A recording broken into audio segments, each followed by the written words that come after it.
Students, last day we have learned about past perfect tense. Single sentences were there. Had plus verb की third form was the formula of these sentences. Today we try to understand the joint sentences. I mean that आज हम संयुक्त वाक्यों को सीखेंगे जो sentences after और before conjunction लगाकर बनते हैं। उसमें पहला सेंटेंस किस प्रकार बनेगा और दूसरा सेंटेंस किस प्रकार बनेगा, बिफोर के वाक्य कैसे बनेंगे, आफ्टर के सेंटेंस कैसे बनेंगे। कल तक हमने सिंगल सेंटेंसेस सीखे थे जिसमें हमने केवल सब्जेक्ट, हैड, वर्ब की थर्ड फॉर्म, ऑब्जेक्ट का प्रयोग किया था। आज हम इस सेंटेंसेस में जो संयुक्त सेंटेंसेस होंगे, जैसा हमने यहां लिखा पास्ट परफेक्ट जॉइंट सेंटेंसेस, तो इसमें बिफोर और आफ्टर के सेंटेंसेस हम देखेंगे। जो फर्स्ट फॉर्मूला हमारा इंग्लिश में आता है इन सेंटेंसेस को बनाने का, वो इस तरह से है: सब्जेक्ट, हैड, वर्ब की थर्ड फॉर्म यानी कि पास्ट पार्टिसिपल, ऑब्जेक्ट, बिफोर, और फिर दूसरा सेंटेंस शुरू होता है यहां से subject, second form, object, place and time. Place and time ज्यादातर 95% सेंटेंसेस में बाद में ही होते हैं। प्लेस और टाइम से रिलेटेड जितने भी वर्ड होंगे उनको हम बाद में ही करते हैं। अब हम इसका एक एग्जाम्पल लेते हैं। अफर्मेटिव सेंटेंस है, students had completed his work. Subject के स्थान पर स्टूडेंट्स, हैड आपका आ गया, completed third form I, object हमारा हिज वर्क है। अब बिफोर लगाकर एक दूसरा वाक्य बनता है, the teacher came into the room. यहां सब्जेक्ट द टीचर है, सेकंड फॉर्म हमने केम प्रयोग किया, इनटू द रूम ये हमने प्लेस लिया, यहां ऑब्जेक्ट और टाइम नहीं है। इस तरह से हमने एक संयुक्त वाक्य जो बिफोर से तैयार होता है वह यहां पर लिया है, बिफोर से बनने वाला सेंटेंस। इस सेंटेंस में पहला सेंटेंस पास्ट परफेक्ट में बना है और बाद वाला वाक्य पास्ट इंडेफिनिट में। तो इसको इस तरह से भी समझ सकते हैं, बिफोर के सेंटेंस में, बिफोर मीन्स पहले, यानी कि पहला सेंटेंस पास्ट परफेक्ट में, और यहां हम जब देखेंगे आफ्टर, तो आफ्टर मीन्स बाद में, तो बाद वाला वाक्य पास्ट परफेक्ट में। बिफोर आए तो पहला सेंटेंस पास्ट परफेक्ट में, आफ्टर आए तो बाद वाला सेंटेंस पास्ट परफेक्ट में। अब आगे बढ़ते हैं इसके नेगेटिव सेंटेंस को देखने। स्टूडेंट्स हैड नोट, यही हैड के साथ हमने नोट लगाना है, कंप्लीटेड हिज वर्क, बाकी सब चीजें सेम रहेंगी। Before the teacher came into the room, ये तो तब है जब हमारा पहला सेंटेंस, ये सेंटेंस नेगेटिव में है तो हमने हैड के साथ नोट लगाना है। और यदि हम समझते हैं कि हमारा बाद वाला सेंटेंस नेगेटिव में है तो कैसे बनेगा, स्टूडेंट्स हैड कंप्लीटेड, इसी तरह से students had completed his work. ठीक, बिफोर आपका कंजक्शन यहां पर आ गया। द टीचर, अब यहां पर केम सेकंड फॉर्म है, इस केम को हमने कम बनाना है, तो the teacher did not come.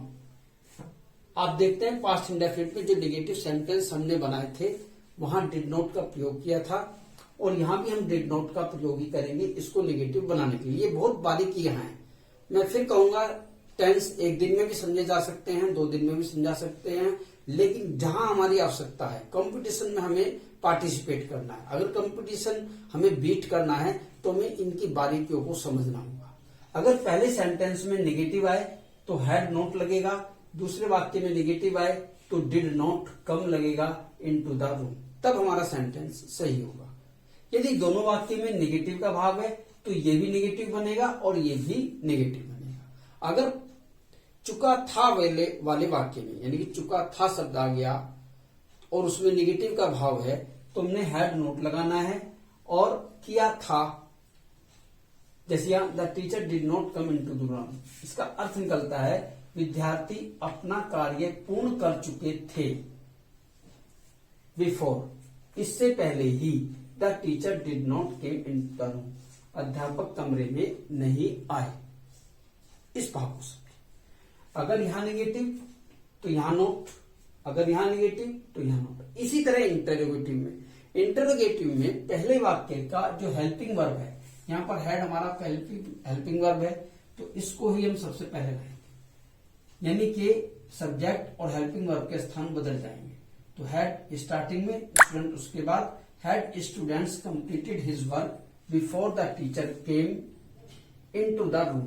यहाँ पर हम केम सेकंड फॉर्म ही रखेंगे, जैसा हमने यहाँ पर सूत्र में देखा है, केम इनटू द रूम, और क्वेश्चन मार्क यहाँ पर जरूर आएगा।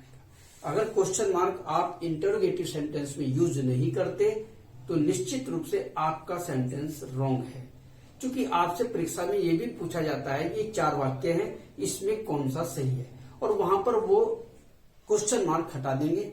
अगर आपको क्वेश्चन मार्क वहां पर नहीं दिया गया है और इंटरोगेटिव सेंटेंस है, तब आपने वहां पर ये बताना है कि यहाँ पर क्वेश्चन मार्क आना था, इसलिए ये सेंटेंस गलत है। सब कुछ ठीक होने के बावजूद भी क्वेश्चन मार्क नहीं है इंटरोगेटिव में, तो आपका सेंटेंस गलत माना जाएगा। आगे बढ़ते हैं, यहां बात करते हैं आफ्टर की।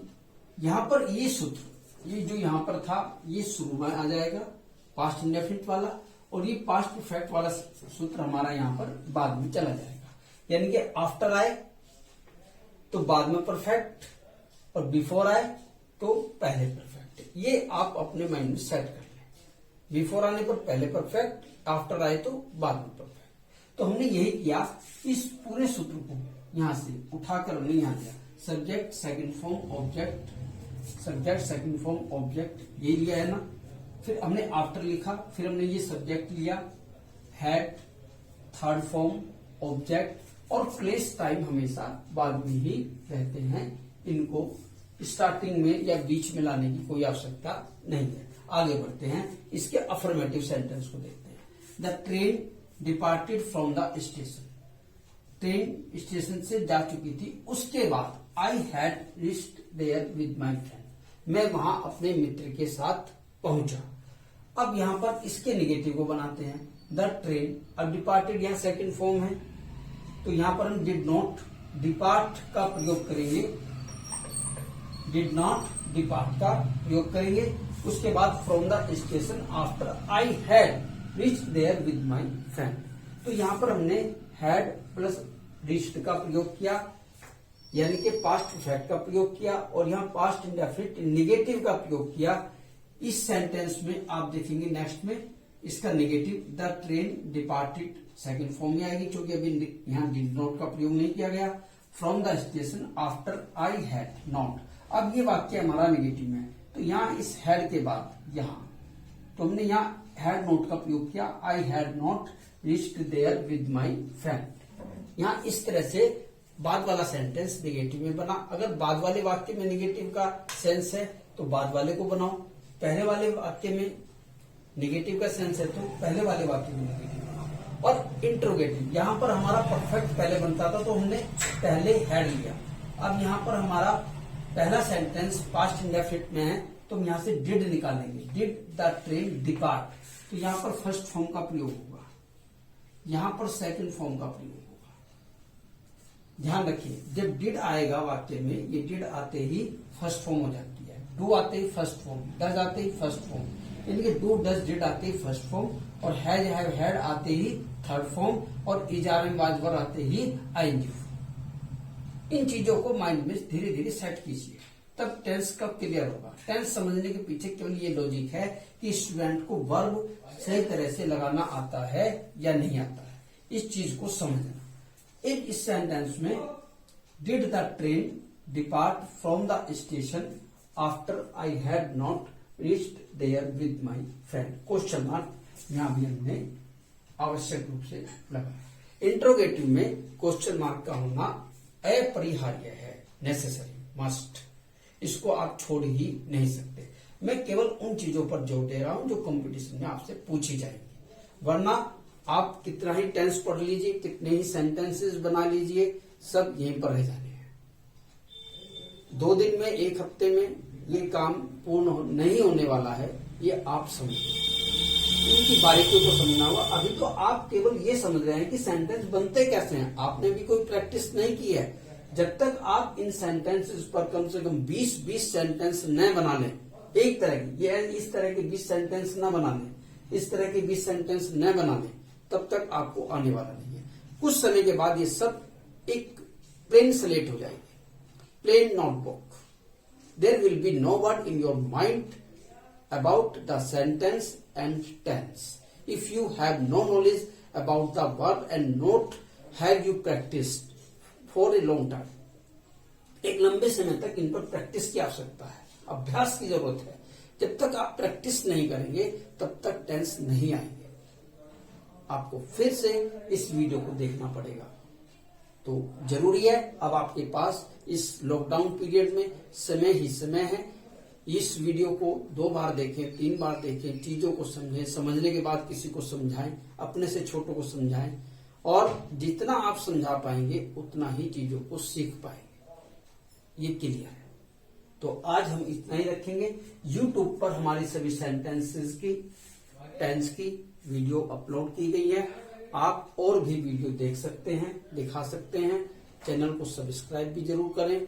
अच्छी लगे से लाइक करें, और अच्छी न लगे तो कमेंट में लिखें कि आपको ये वीडियो क्यों पसंद नहीं है, क्या चीज आपको समझ में नहीं है, ताकि हम प्रयास करें उन चीजों को समझें। Okay, thank you very much.